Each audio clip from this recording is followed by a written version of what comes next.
성경 말씀 로마서 6장 1절에서 23절입니다.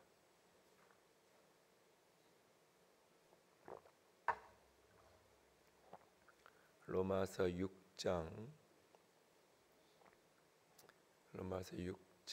1절에서 23절까지입니다. 1절에서 23절까지 다 한 절씩 돌아가면서 읽겠습니다.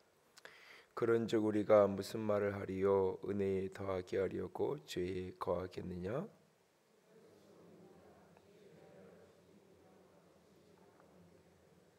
무릇 그리스도 예수와 합하여 세례를 받은 우리는 그의 죽으심과 합하여 세례를 받은 줄을 알지 못하느냐?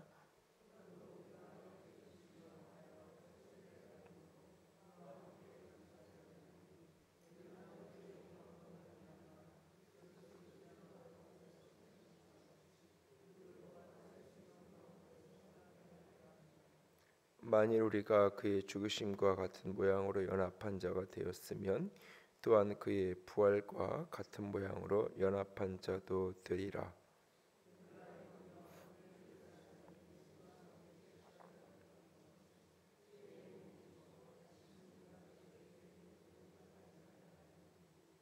이는 죽은 자가 죄에서 벗어나 의롭다 하심을 얻었음이라.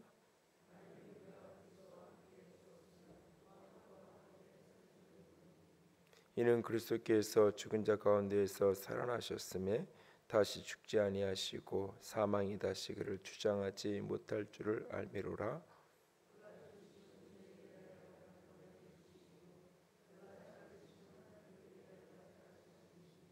이와 같이 너희도 너희 자신을 죄에 대하여 죽은 자요 그리스도 예수 안에서 하나님께 대하여 살아있는 자로 여길지어다.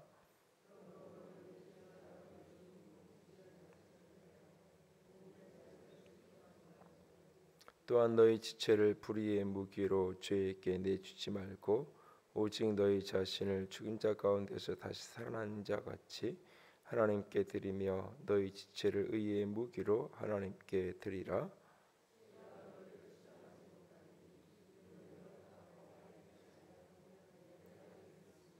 그런즉 어찌하리요? 우리가 법 아래 있지 아니하고 은혜 아래 있으니 죄를 지으리요? 그럴 수 없느니라.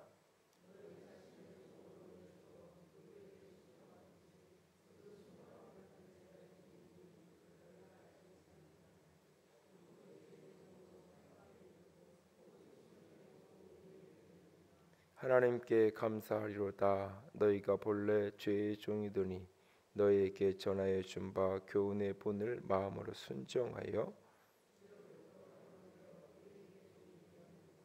너희 육신이 연약함으로 내가 사람의 예대로 말하노니 전에 너희가 너희 지체를 부정과 불법에 내주어 불법에 이른 것 같이 이제는 너희 지체를 의에게 종으로 내주어 거룩함에 이르라.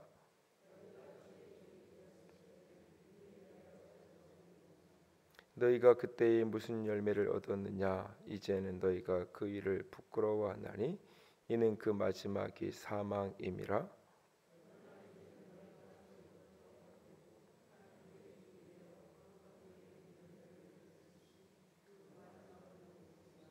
같이 읽습니다. 죄의 삭은 사망이요 하나님의 은사는 그리스도 예수 우리 주 안에 있는 영생이니라. 아멘. 지난 금요일 날 저녁 기도회 때 금요 기도회 때 5장 이야기를 좀 드렸습니다. 로마서 4장에서 바울은 우리가 믿음으로 말미암아 의롭게 된다라고 말할 때 그 믿음이라는 것이 무엇일까라고 할 때 아브라함을 대표적으로 이야기하면서 하나님의 약속을 믿음으로 수용하고 받아들이는 것, 그럴 때 하나님 앞에 의가 되어진다라고, 내가 할례를 받음으로 내가 의로워지는 것도 아니고 내가 율법을 지키고 율법의 규례를 따라감으로 의로워지는 것도 아니고 의로워질 수 없고 오직 예수를 그리스도를 믿음으로 말미암아 우리가 의롭게 되어진다. 하나님과 우리 사이에서의 관계의 모든 의무를 다한, 하나님이 나를 의로 받아주시는, 당신의 자녀로 아들과 딸로 받아주시는 그 의의 자리에 이르게 된다라고 했습니다. 그리고 5장에서는 그 의롭게 되어진, 믿음으로 의롭게 된 사람들이 그리스도 안에서 누리는 축복, 그리스도 안에서 누리는 그 은혜의 구체적인 내용들에 대한 것들을 5장에서 몇 가지 설명을 하게 되어집니다. 그래서 5장에서 보면 내가 믿음으로 의롭게 함을 얻었기 때문에 그 믿음으로 의롭다함을 얻었던 그 안에, 그 예수 그리스도 안에 머물 때에 하나는 하나님과의 관계 속에서 화평을 누리는, 하나님과의 화평의 누림이 있다. 더 이상 내 어떤 의무와 무엇을 행해야 하나님 앞에 화평한 게 아니라 예수 그리스도를 믿음으로 말미암아 하나님과 나 사이에 어떤 남아있는 관계적 의무도 더 이상 없는 하나님과의 화평을 누린다. 그리고 또한 나는 예수 그리스도로 말미암아 내가 하나님 안에서 내가 즐거워하는 기쁨의 복을 누리게 된다라고 했습니다. 그래서 어떤 시련과 혼란 속에서도 내가 하나님 안에 예수 그리스도로 말미암아 내가 그 안에서 참된 즐거움을 누리는, 환난조차도 그것이 나를 인내하게 하고 연단해서 나를 향한 하나님의 소망을 이루게 할 것이기 때문에 환난조차도 기쁨이 되어지는 그런 즐거움을 누리게 된다. 그리고 세 번째는 내가 예수 그리스도로 말미암아 영생에 이르게 된다. 영원한 생명의 축복이 내게 부어진다라고 하는 것이 5장의 이야기입니다. 그 가운데 특별히 5장 20절을 보면, 5장 20절을 보면 율법이 들어온 것은 범죄를 더하게 하려 함이라, 그러나 죄가 더한 곳에 은혜가 더욱 넘쳤나니라고 말씀하십니다. 율법으로 말미암아 우리가 사실은 이 범죄가 더하여지는, 이 무엇이 죄고 무엇이 죄가 아니고 이런 기준선이 더 많아지면서 내 안에 죄의 목록이 더 많아지는, 그렇다면 죄가 더한 것에, 죄가 넘쳐나는 죄가 더한 것에 결국 은혜가 더욱 넘치게 된다라고 우리에게 말씀을 하고 있습니다. 그런데 이 20절 말씀을 잘못 이해하면 죄가 많은 사람이 더 그 은혜를 얻는다.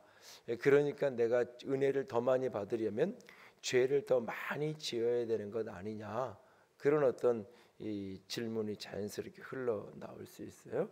6장 1절이 바로 그 질문을 스스로 바울이 자문자답을 하는 겁니다. 우리가 무슨 말하리요? 은혜를 더하게 하려고 죄에 거하겠느냐? 은혜를 더 많게 하려고 우리가 죄에 머물러 있겠느냐? 2절은 그럴 수 없다라고 이야기합니다. 내가 어떤 사람이, 한 사람은 100만 원 빚을 졌고 한 사람은 1000만 원 빚을 졌어요. 근데 그 두 사람에게 다 뭐 이렇게 오늘 9월 11일인가요? 오늘 날짜를 9월 11일을 기점으로 해서 다 모든 그 빚을 탕감해 준다라고 말하면 더 많은 은혜를 입은 사람, 다시 말해서 더 많은 그 이렇게 빚을 탕감받은 사람이 1000만 원 빌려서 이제 안 갚아도 되는 사람이 100만 원에 비교하면 더 많은 탕감을 받은 게 되겠죠.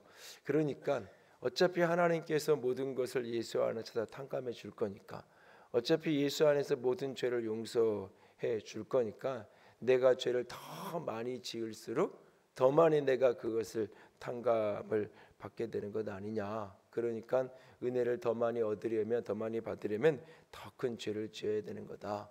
그래서 가끔은 어떤 이렇게 사형수였던 분들이 예수를 만나고 회개하고 그러고 나서 이렇게 어떤 자신의 은혜 받은 것들을 이야기하고, 누가 봐도 저 손가락질 받을 만한 어떤 짓을 하고 나서 나중에 예수님을 만나고 자기 죄에 대해서 자복하고 회개하면서 하나님이 나 같은 죄인을 이렇게 구원하셨고 나 같은 죄인을 하나님께서 은혜로 살리셨다라고 말하는 그런 어떤 이 간증들도 우리가 이렇게 듣고 이러면, 그래 저렇게 조금 죄도 크게 짓고 저렇게 조금 잘못도 크게 해야 저렇게 은혜도 크게 받는 건데, 나는 그냥 어떻게 보면 그냥 평범한 사람으로 또는 모험생으로 이렇게 자라서 나는 뭐 이렇게 은혜도 없는 것 같고, 그래서 어느 순간 보면 오히려 이렇게 예수 믿는 게 손해가 아닌가. 좀 이렇게 세상에서 막 방탕도 이러다가 예수를 믿어야 뭔가 뜨거움도 있고 그런 게 아닌가, 이런 생각을 스스로에게 하게 될 때가 있어요. 그래서 나도 한번 이렇게 나갔다 와야 되는 게 아닌가, 그런 어떤 막연한 느낌도 가질 때가 있어요. 사실 그 논리가 맞다면 여러분 아이들이 다 세상에서 방황하게 내쫓아야 돼요, 세상으로. 그리고 아이들이 세상에서 막 방황하고 세상 속에 젖어 살면 좋아해야 돼요. 아, 쟤들이 이제 나중에 돌아오면 은혜도 크게 받아서 쟤들이 크게 쓰임 받으려고 하나님이 저렇게 방탕하게 내버려 두시는 거예요. 애들을 자꾸 이렇게 내쫓고 죄의 유혹에 막 데리고 가서 이렇게 빠지게도 좀 하고 그래야 돼요. 사실 그 논리라면 오늘 본문은 결코 그럴 수 없다라고 말해요. 은혜가 더한 곳에 죄를 더하게 하려고 우리가 계속 내가 죄 가운데 살아야 되느냐? 그럴 수 없다. 그렇게 살 수 없는, 그렇게 해도 되고 해도 안 해도 되는 게 아니라 그렇게 할 수 없는 존재가 우리가 되었다라고 말하고 있어요. 왜? 우리는 은혜 아래 있기 때문에, 하나님의 은혜 아래 있기 때문에. 근데 여기서 이제 한 걸음 더 나가서 15절은 또 이런 자문자답을 해요. 그런즉 어찌하리요? 우리가 법 아래 있지 않냐고 은혜 아래 있으니 죄를 지으리요? 그럴 수 없다. 우리가 법 아래 있지 않고 은혜 아래 있으니까 그럼 우리가 마음대로 그러면 어차피 살아도 되는 거 아니냐라는 또 다른 질문도 사실이에요. 나 보는 사람들 많이 있고 아는 사람들 많이 있으니까 내가 이러면 안 되고, 아는 사람 아무도 없고 그러니까 일탈해도 상관없는 거냐? 내가 이렇게 가끔은 이렇게 일상생활에서는 전혀 일탈을 하지 않는 사람들이 여행을 가거나 이렇게 가면 특별히 여행도 이렇게 자신의 일상하고 좀 떨어져 있는 오랜 친구들이나 직장의 동료들이나 이렇게 어떤 이렇게 여행을 소수의 사람들하고 가든지 그러면 아주 그냥 일탈을 하고 잘못 이렇게 평상시 안 하던 행동들을 하고 그런 모습에 빠져 들어가기도 하잖아요. 사람들이 더 이상 어떤 규칙이나 법, 나를 이렇게 누가 보고 이렇게 관찰하고 그런데 아무도 없으니까 이제는 내 마음대로야. 그러니까 우리 안에 우리에게 더 이상 법이 없고 우리는 오직 은혜 아래 사는, 율법으로 사는 사람이 아니라 은혜로 사는 사람이니까 마음대로 죄짓고 살아도 되는 거 아니냐라는 질문에 그럴 수 없다라고 단언하면서 이야기를 오늘 본문 속에 합니다. 본문의 로마서 6장이 하고 싶은 이야기의 핵심 중에 하나는 내가 은혜 아래 있으니까 죄로 마음대로 살아도 되냐? 그럴 수 없다. 내가 은혜 아래 있다는 것이 죄에 대해서 마음껏 죄를 짓고 살아도 된다는 그런 보증수표를 주는 거냐? 그렇지 않다라는 이야기입니다. 여기서 몇 가지 이제 6장 이야기를 더 들여다보기 전에 기본적으로 먼저 우리가 하나 정리해야 될 게 뭐냐면, 죄가 더한 것에 은혜가 더욱 넘친다는 이 말 자체에 대한 오해예요. 가끔 이렇게 사람들을 보거나 이렇게 뭐 직접 만나보거나 이렇게 글로 보거나 그러면, 글로 봤을 때 어떤 사람이 이렇게 자신의 죄를 고백하고 이런 사람들 이렇게 글을 보면 이 사람 참 나쁜 사람이다. 이거 뭐 이런 생각까지 하지? 이런 느낌을 글로 보면 참 이렇게 굉장히 악한 사람일까요?라고 느낌을 받아요. 근데 만나 보면 너무너무나 이렇게 선하고 너무너무나 이렇게 신실하게 살아가는 사람이에요. 그런데 자기 자신의 내면에서 일어나는 그 작은 일들, 자기 자신의 일상에서 일어나는 남들은 다 그냥 아무렇지도 않게 무심코 넘기는 그런 일들에 대해서 굉장히 민감하게 받아들이고 내가 이렇게 큰 죄를 지은 사람이라고 그렇게 고백을 하는 사람을 보기도 해요.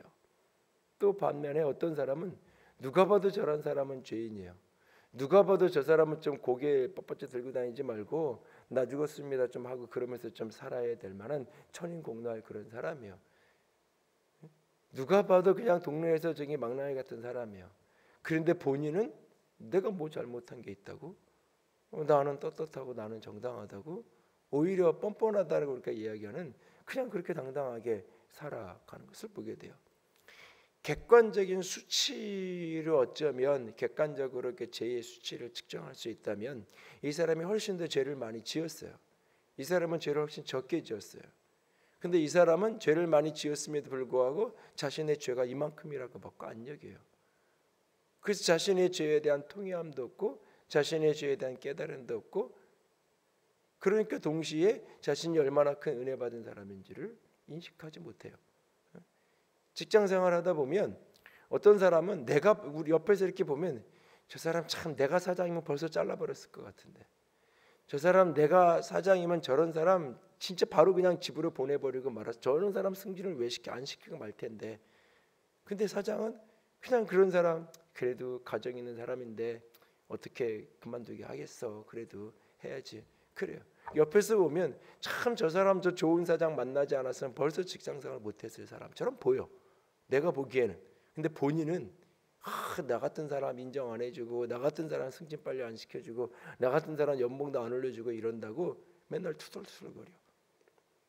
무슨 얘기냐면 이 죄가 더한 것에 은혜가 더하다는 그 말은 객관적 죄의 분량이 크다 적다라는 개념이 아니에요. 하늘에서 내려다 보면 다 똑같잖아요.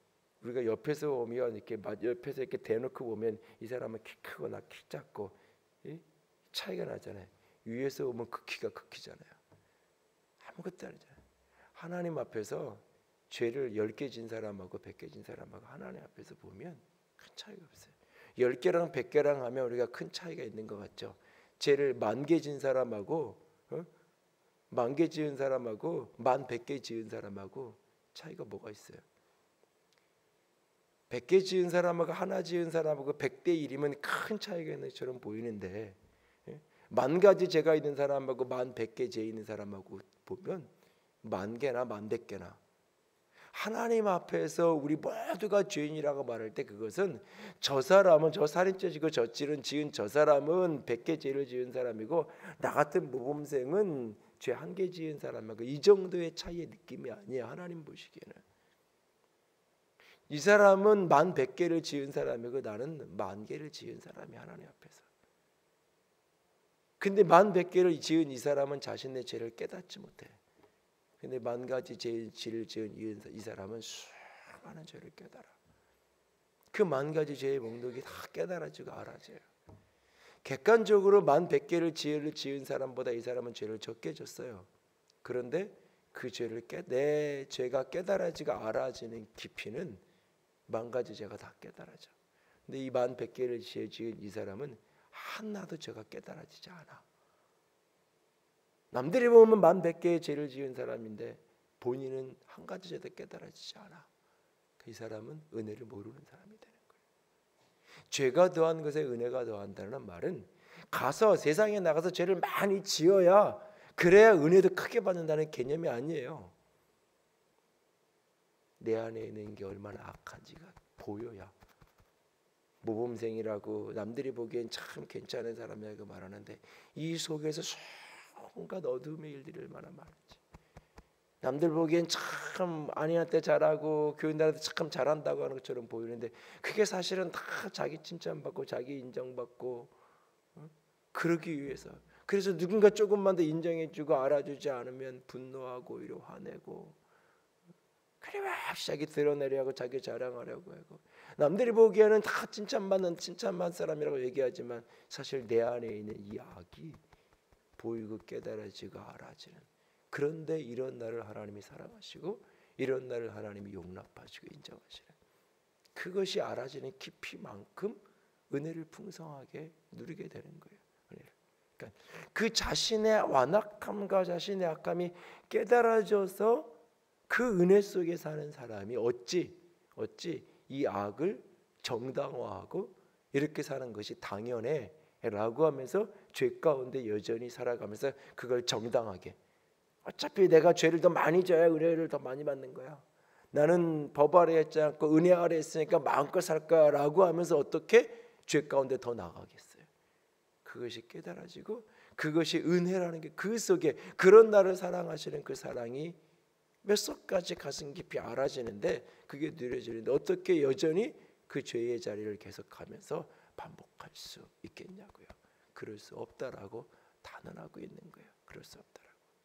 그런데도 안 된다면 우리가 한 가지 알고 기억해야 될 것이 있다라고 말해요. 그게 뭐냐면 나는 예수 안에서 죽은 자고 나는 예수 안에서 산 자라는 이야기예요. 십자가의 죽음을 이해할 때 하나는 예수님이 나를 위해서 죽은 거예요. 가장 기본적으로 모든 사람이 이해하는 게 십자가의 죽음은 나를 위해서 예수님이 죽은 거예요. 내 대신 나를 위해서 내가 죽어야 될 죄인인 내가 죽어야 될 그 자리를 내 대신해서 죽은.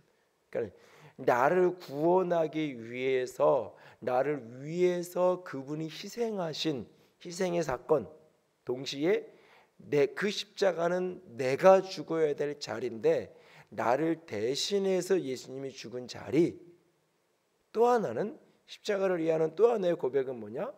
그 십자가에서 내가 죽었다라고 하는 사실이에요. 내가 예수 그리스도를 믿음으로 예수 안에서 연합되었다라고 말할 때 그것은 예수님의 십자가가 나를 위한 죽음이고 내 대신 죽음일 뿐만 아니라 십자가는 내가 죽은 자리라고 믿음으로 받아들이는 거예요. 이것이 오늘 요마서 6장에서 하는 이야기예요. 너희가 세례받을 때 예수 그리스도와 내가 연합되어서 예수 그리스도와 내가 하나 되어서 연합되어서 그 예수님의 죽음은 나의 죽음이라고 받아들이는 거예요. 나의 죄인된 나의 죽음, 죄인된 내가 죽은 것. 그러니까 예수 믿으면 조금 사람이 변화되고 예수 믿으면 조금 사람이 깨끗해지고 예수 믿으면 조금 사람이 달라지는 게 아니에요. 예수를 믿음으로 받아들이는 그 순간 죄인인 나는 죽은 거예요. 더 이상 죄인인 나는 이 세상에 존재하지 않는 거예요. 예수 안에서 내가 그렇게 죄인인 내가 죽었고 예수 안에서 의인인 내가 그 부활과 함께 살아난 거예요. 너희가 세례받을 때 그렇게 예수와 함께 죽었고 예수와 함께 살아난 것을 알지 못하느냐? 왜 그것을 인식하지 못하느냐? 그리고 그것을 그렇게 끊임없이 주장하며 살아. 여기라. 죄에 대해 죽은 자 하나님께 대해 산 자로 여길지어다. 그걸 인식하고 그 인식을 끊임없이 주장하며 살아라. 내가 결혼식을 딱 하는 순간 내가 뭐 혼인신고를 했든지 안 했든지 상관없이 나는 총각인 나는 그날 죽는 거잖아요. 더 이상 세상에 총각인 나는 존재하지 않는 거예요. 그러나 어느 날 이혼하면 요즘에 돌싱이라는 말이 유행처럼 퍼지고 때로는 자랑인 것처럼 자기소개를 당당하게 하지만 돌싱이라고 말하지 원래 총각이었다고 말하지 않아요. 이혼남이라고 말하고 돌아온 싱글이라고 표현하지 원래부터 나는 지금도 여전히 싱글이라고 말하지 않아요.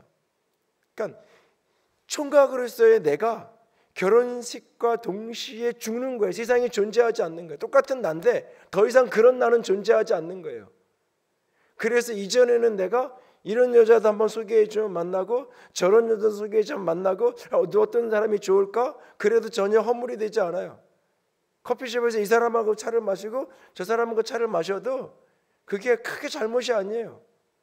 어느 일정한 이상의 스킨십과 일정한 이상의 책임질 행동만 하지 않는다면 총각이니까 아직 결혼 안 했으니까 이 사람도 내가 만나보지만 이 사람도 만나본다 그래서 크게 문제가 되지 않아요. 아이들에게 그 여자만 만나지 마 이런 사람도 만나고 저런 사람도 만나보라고 부모는 이야기해요. 결혼식을 하는 동시에 총각인 내가 죽었기 때문에 그 다음에 결혼해서 하는데 지금 힘들다 그러니까 야 그럼 다른 여자도 한번 만나봐 이렇게 얘기하지 않아요. 왜? 신분이 그렇기 때문에. 결혼을 다 했어요. 정서적으로는 아직 내가 총각인 것 같아요. 어떤 분이 이렇게 신방 때문에 문자를 주고받은 남편이 그 아기도 둘이고 그러는데 자기 이름 뒤에다 아무에게 청년 이렇게 자기소개를 했더라고요. 그래서 집에 신방을 가서 이렇게 청년이라고 여전히 청년이라고 청년이라는 말이 너무 좋았어요. 그 같이 웃었는데 그러니까 여전히 자신의 정체성을 그냥 그 청년이라는 말이 조금 좋아서 그러면 뭐 큰 문제 없어요. 근데 정체성을 여전히 나는 청년이야. 그래서 바깥에 나가면 결혼했다는 것도 안 밝히고 바깥에 나가면 애기 아빠라고도 안 밝히고 학원 선생님 중에 그런 분들이 종종 있다 그러더라고요. 애들하고 이렇게 하면 애들이 선생님이 결혼했다는 별로 안 좋아한대. 애들도 안 모이고 그러니까 일부 뭐 그렇게 숨기고 이렇게 하고 간혹 그런 사람들이 있다 그러는데 자기 정체성을 내가 결혼하는 순간 내가 나는 싱글이 아니지 혼자가 아니지 가장이지 남편이지 이걸 인식하고 그렇게 여겨야 되잖아요. 그렇게 스스로를 인정하잖아요. 그리고 거기에 나를 들여야 되잖아요. 그러니까 누구 다른 여자를 만날 기회가 그러면 안 돼. 같이 뭐 이렇게 그룹에서 만날 기회가 있다면 그럴 수 있겠지만 따로 1대1로 그건 안 되는 거야. 내가 그렇게 스스로를 들이잖아요. 그게 정상이잖아요. 그게 얽매이는 게 아니고 그게 자연스러운 거잖아요. 그래야만 하는 거잖아요. 결혼하고도 그가 총각으로 하는 것을 정상이라고, 자연스러운 거라고, 그리고 노력해서 가끔 남편으로 가끔 아버지로 사는 거라고, 이게 아니잖아요. 그리스도인이 죄를 짓는 걸 정상이라고 여겨요. 죄인으로 사는 것을 자연스러운 거라고 여겨요. 그러다가 가끔 의로운 행동을 하는 거라고, 가끔 착한 일을 하는 거라고 착각해요. 그래서 내가 죄 가운데 사는 게 당연한 거지, 죄인이보다 이런 거지라고 그걸 정상으로 여겨요. 마치 결혼한 유부남이 총각 때의 행동을 똑같이 하는 것을 정상이라고 여기는 것처럼, 결혼하고도 가끔은 나 총각 때 싱글 때 뭐 클럽 다니고 하던 거 가끔은 나 몇 개월에 한 번씩은 뭐 한 달에 한 번씩은 그런데 좀 가서 이렇게 좀 하루 이렇게 시간 하룻밤 놀고 와야 나는 이렇게 조금 이렇게 좀 스트레스도 풀고, 그래야 한 달 동안 가정을 충실하게 살 수 있고 그런 어떤 힘이 생기고, 그래서 가끔 이렇게 한 번씩 이렇게 뛰쳐나가는 어떤 그런 사람이 있다면, 적어도 그 사람이 그렇게 하면서 이걸 정상이다 자연스러운 거다가 아니라 이거는 잘못된 건데? 라고 하는 인식이라도 있어야 되잖아요. 그래야 아주 고칠 수 있는 거죠. 나는 예수를 믿는 순간 예수 안에 연합되어서 죄인으로서의 존재로서의 나는 죽었어요. 죄에 대해서 나는 죽었어요. 조금 변화된 게 아니에요. 아예 죽었어요. 더 이상 세상에 존재하지 않아요. 예수를 믿음으로 예수 안에서 나는 믿음으로 의롭게 된 나는 의인이고 하나님의 자녀, 하나님의 백성으로 새 생명으로 태어났어요. 예수의 십자가의 죽음은 나를 위한 내 대신의 죽음일 뿐만 아니라 내 죽음이에요. 내가 거기서 죽었고 내가 거기서 살아났어요. 그것을 왜 알지 못하느냐? 왜 알지 못? 너는 이미 죄에 대해 죽은 자고 너는 이미 의에 대해 산 자, 하나님 앞에 산 자니고 왜 그걸 알지 못하느냐? 경험이 안 그런데요. 여전히 죄의 유혹이 있고, 여전히 결혼했고 한 사람의 아내가 되었지만 여전히 다른 여자가 눈에 들어오고, 여전히 세상을 가고 싶고, 여전히 나는 그런데요. 여전히 나는 변한 게 아무것도 없는데요. 아닌 것 같은데요. 아니야. 너는 의롭게 된 사람이야. 너는 죄에 대해 죽은 자고 하나님께 산 자야. 그렇게 여겨. 그렇게 여긴다는 것은 느낌은 그렇지 않은데 자꾸 맞아 그렇게 인정하라는 거잖아요. 그렇게 너를 여겨. 그렇게 생각을 하고 그렇게 너는 그렇게 여기고 너 자신을 의에 드려야 돼. 죄의 종으로 드리지 말고 의의 종으로 거룩함으로 너 자신을 드리며 살아야 돼. 그것을 우리에게 말하는 거예요. 오늘 본문이. 이 출발이 어디서부터? 생각에서부터. 나는 죄에 대해 죽은 자고 제 의에 대해 산 자라고 그렇게 믿고 인정하고 생각하는 것이 출발하는 거예요. 그렇게 생각이 돼야 그렇게 인정하고 여기고 그래야 그 다음에 드리는 게 되는 거잖아요. 드리는 게. 그리스도인이 이게 안 되니까 끊임없이 죄 가운데 살아가게 되는, 끊임없이 죄를 반복하면서도 그걸 당연하게 여기는 가장 중요한 이유 중에 하나가, 죄가 안 이겨지는 이유 중에 하나가 여기에 있어요. 생각. 나는 죄에 대해서 죽은 자야. 하나님에 대해서 산 자야. 내 존재가. 그것을 끊임없이 알고 그렇게 인정하고 그렇게 여기고 그렇게 나를 드려야 돼요. 내 몸을. 내 육체는 바깥으로 나가자고 말하고, 내 육체는 아직 결혼 안 한 친구가 야 나 누구 만나는데 누구 소개팅하는데 여기 단체로 미팅하는데 한 사람 모자라 너 그냥 나와. 내가 너 아직 싱글이라고 내가 소개해줄게. 그런 얘기를 들으면 그냥 한번 가고 싶어. 그래도 나는 그러면 안 되지. 그걸 다스리고 가정에 충실한 거예요. 그게 한 사람의 남편 되고 가장 된 사람의 정상적인 모습이잖아요.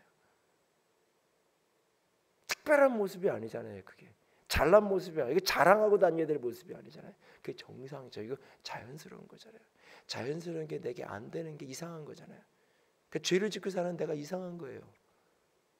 죄가 나를 유혹할 때 나는 의의 백성이야, 하나님의 자녀야, 난 그래서 그렇게 갈 수 없어 라고 죄의 유혹에 대해서 노하고 하나님 앞에 머물러 있는 게 자연스러운 거예요. 이게 죄가 이겨지는 게 그리스도인에게는 자연스러운 거예요. 그래서 끊임없이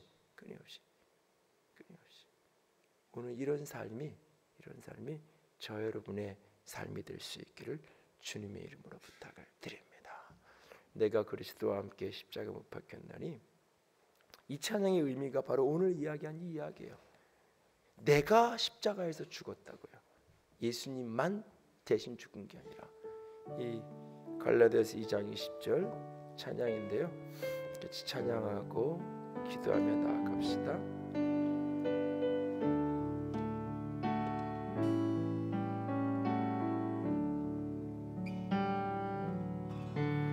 내가 그리스도와 함께 십자가에 못 박혔나니,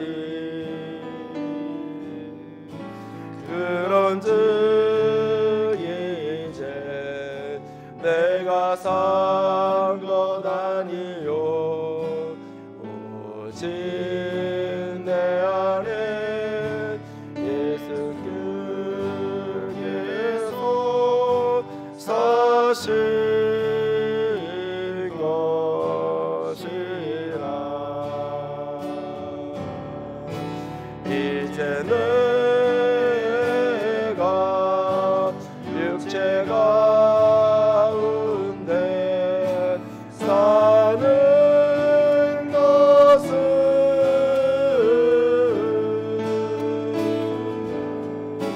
나를 사랑하사 저기 버리신 예수 위에 산 것이라. 한 번 더 고백합니다. 내가 그리스도와 함께 십자가에 못 박혔나니, 그런즉 이제 내가 산 것 아니요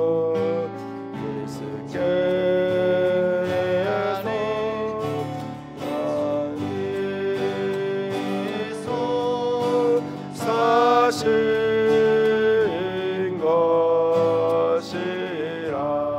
이제 내가 육체 가운데, 이제 내가 육체 가운데 사는 것은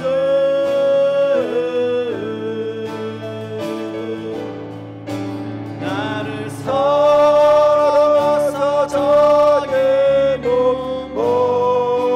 버리신 예수 위에 산 것이라.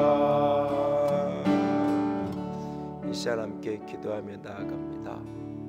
예수 안에서 나는 죽었고 죄에 대하여 나는 죽은 자요, 예수 안에서 산 하나님께 대하여 의에 대하여 산 자임을 알고 그렇게 여기고 나를 그렇게 의의 거룩한 병기로 드릴 수 있는 주의 사람들이 되기를 원합니다. 하나님 그렇게 살 수 있도록 붙들어 주시옵소서. 같이 기도합니다.